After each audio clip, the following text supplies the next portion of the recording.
And that's an interesting distinction. And kind of the reason I ask is it seems like a lot of these market maker deals are structured in similar ways. And if you're bringing a token to market, you're going to make these deals. But then now and again, and I have gathered a few examples, you'll get these tokens that just have insane looking charts. This is my favorite one. If you're watching on the stream, this is Polyhedra. What's the ticker? ZKJ. If you if you're listening along, look up the Polyhedra chart at some point. But you can see that it kind of goes along at a certain market cap, spikes like 4x overnight, and then drops overnight as well. Another example I like here is Mantra. Very famously, I think it was like a top 20 token. It was, one of the large market cap crypto tokens, and very quickly lost 99% of its value or so. One more example I've gathered here is Solaire, which is a Solana ecosystem token. Kind of went up, relentlessly for weeks and months, and then overnight lost a ton of its value. And I think these charts are funny to look at, but I also want to ask, like, if a lot of these market maker deals are happening with the same structure, why do you sometimes see a token lose 99% of its value overnight, which to me is a big mark against, investor confidence in crypto markets? What I'm going to describe doesn't necessarily apply to ZKJ and Layer and these other, and Mantra. Sure. We were not involved in the negotiation of these deals. They come from conversations I've had with founders, clients, potential clients, market makers, of course. CoinWatch has been in that business for a while, so we have an extensive network, and we have these conversations with a number of participants in these markets. And so this is my understanding of what has been going on. First of all, it's very interesting that you say this. Hey, how come some market making deals, retainer option, are completely normal, and the price of the token is behaving like a normal thing? It goes up, it goes down, but it's just a pretty continuous process. And then some of these things happen. What exactly is going on here? Well, there is market making and market making, right? And so really what we're looking at when you look at these three charts, again, without having any details, and I'm not saying this is exactly the case, but what we're looking at is something that really looks and feels like price manipulation. But when you have something that goes up steadily, great, okay, wonderful. You probably have a good product, a great community, people who want to buy your token.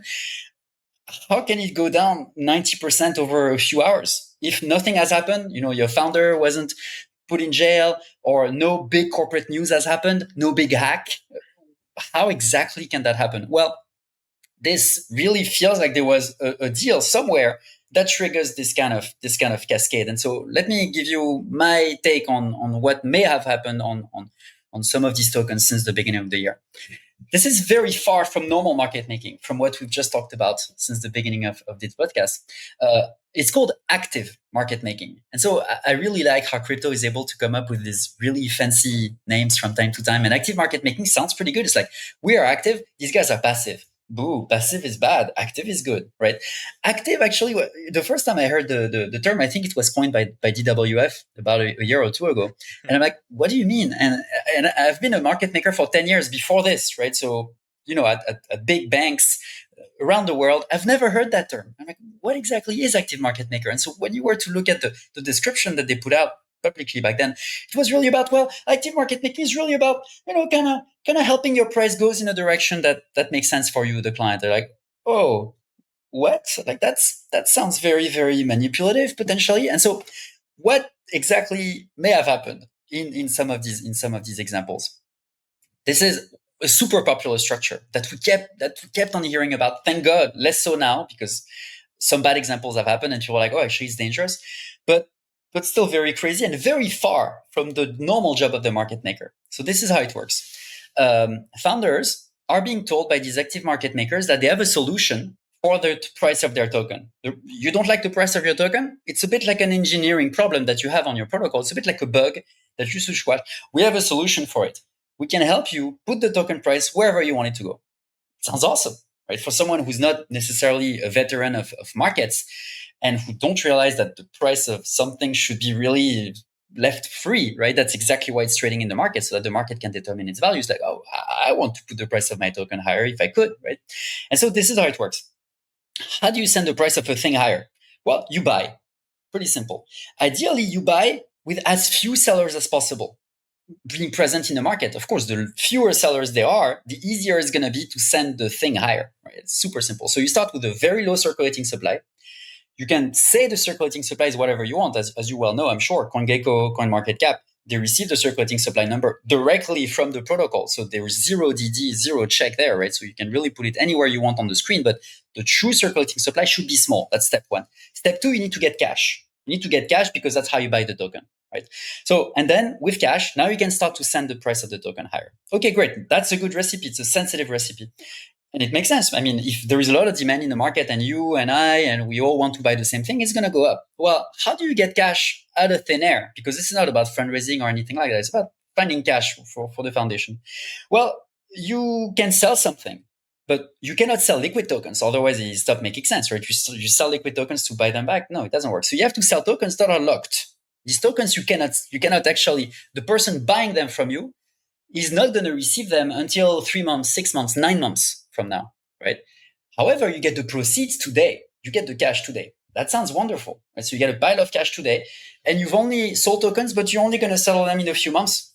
Perfect. Now, of course, there's a catch, right? Because the buyer of the token, it has to wait 3, 6, 9 months, maybe even longer to get their hands on the token. They're going to buy it at a heavy discount.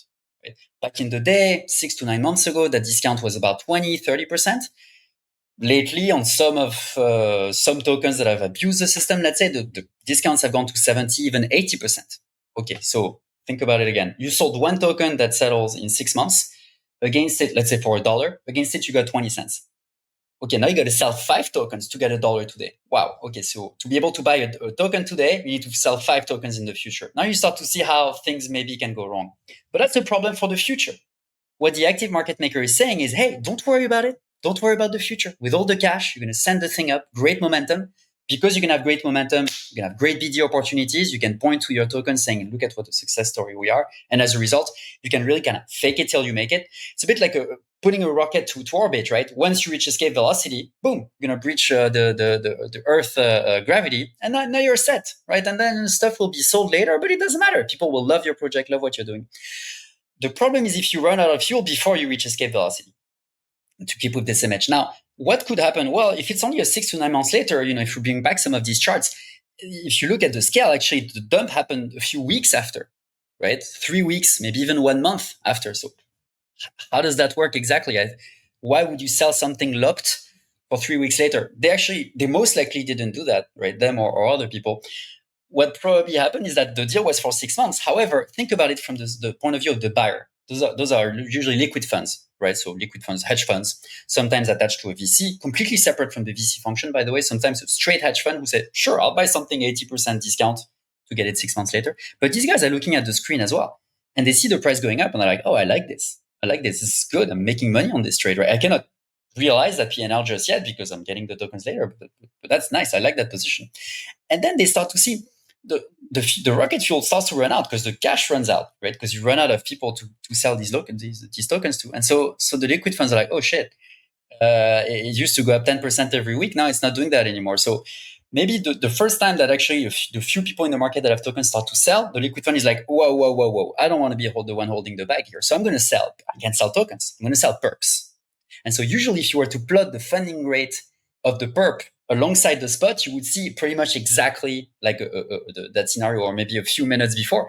But it starts with the perp funding rate dropping like a stone, like 20, 30% per day are sometimes like completely normal, right? When these things happen, even more.